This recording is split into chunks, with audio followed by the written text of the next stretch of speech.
Hello students, let's see this question. The question says statement first and second आपको given है, आपको correct option choose करना है. Statement first कहता है an element has variable equivalent mass.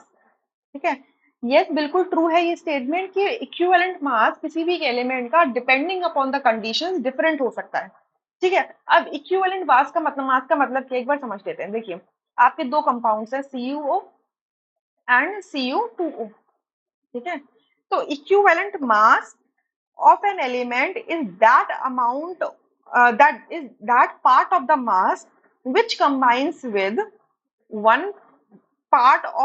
one part by mass of hydrogen या फिर 8 part by mass of oxygen या फिर 35.5 पार्ट्स बाय क्लोरीन. इस तरीके से लेके चलते हैं. ठीक है, सर्टेन कुछ एलिमेंट स्टैंडर्ड बनाए गए हैं, तो ज्यादातर हाइड्रोजन और ऑक्सीजन को स्टैंडर्ड लेके चलाते हैं, कहीं कहीं जगह क्लोरीन को लेकर भी स्टैंडर्ड चला जाता है.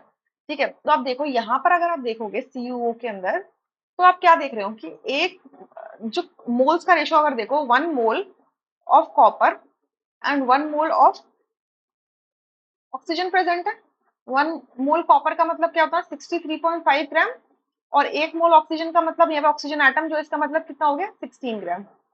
ठीक है, हमने ये बोला कि किसी भी एलिमेंट का इक्विवेलेंट मास क्या होगा ऑक्सीजन के टर्म्स में, वो वो उसका मास होगा बाय पार्ट जो 8 पार्ट्स ऑफ द 8 पार्ट मास, मतलब मास के टर्म्स में जो 8 पार्ट्स लिए गए हैं ऑक्सीजन के अगर प्रेजेंट है. यहाँ कितने हैं 16 है ना, तो मैं इसको क्या करूं डिवाइडेड बाय 2 कर दूं इस पूरे फ्रैक्शन को. तो 63 डिवाइडेड बाय 2 63.5 डिवाइडेड कितना 63.5 सॉरी डिवाइडेड बाय 2, इसको करेंगे तो आ जाएगा 31.75, और 16 को 2 से डिवाइड करेंगे तो 8 आएगा. यानी कि 8 ग्राम ऑफ ऑक्सीजन के लिए कितना ग्राम ऑफ कॉपर अवेलेबल है, सिर्फ 31.75 ग्राम अवेलेबल. तो यानी कि 31.75 ग्राम ये क्या है, ये क्या है, ये कॉपर का इक्विवेलेंट मास है, इक्विवेलेंट मास है. ठीक है, अच्छा आप Cu2O के अंदर देखो तो यहाँ पर क्या है 2 moles of Cu are combining with 1 mole of oxygen. 2 moles of Cu का मतलब हो जाएगा 2 इंटू 63.5 ग्राम, यही होगा. और 1 मोल ऑफ ऑक्सीजन का मतलब क्या होगा 16 ग्राम. सो अगेन हमें ऑक्सीजन का 8 ग्राम्स के टर्म्स में निकालना है.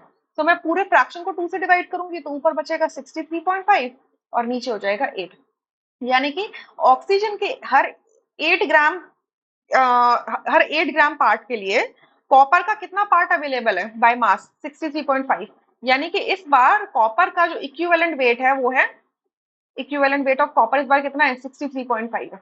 सो आप देख रहे हो depending upon the two substances कि वो कैसे रिएक्ट कर रहा है, इक्विवेलेंट मास वेरी कर सकता है. ठीक है, सेकंड में लिखा है the valency of element is variable. देखिए वैसे तो वैलेंसी वेरिएबल होती है, जो एलिमेंट होता है उसकी वैलेंसी वेरिएबल होती है. यहाँ पर इसकी वैलेंसी +2 है, यहाँ पर इसकी वैलेंसी +1 है. सो ये भी आपकी बिल्कुल करेक्ट है स्टेटमेंट. दोनों ही स्टेटमेंट करेक्ट है, तो ए ऑप्शन करेक्ट होगा, rest options would be incorrect. अगर इधरवाइज भी आप लेके चलोगे तो आपके जो एलिमेंट है depending upon its position electronic configuration वो वेरिएबल हो सकती है. ठीक है, सो अगर मैं इस रिस्पेक्ट में भी लेके चलूं तो वेरिएबल हो सकते हैं, तभी आपका जब वैलेंसी वेरिएबल होगी तभी जाके आपका किसी एलिमेंट का इक्विवेलेंट मास वेरिएबल हो सकता है. ठीक है, I hope you understood this question really very well. Thank you.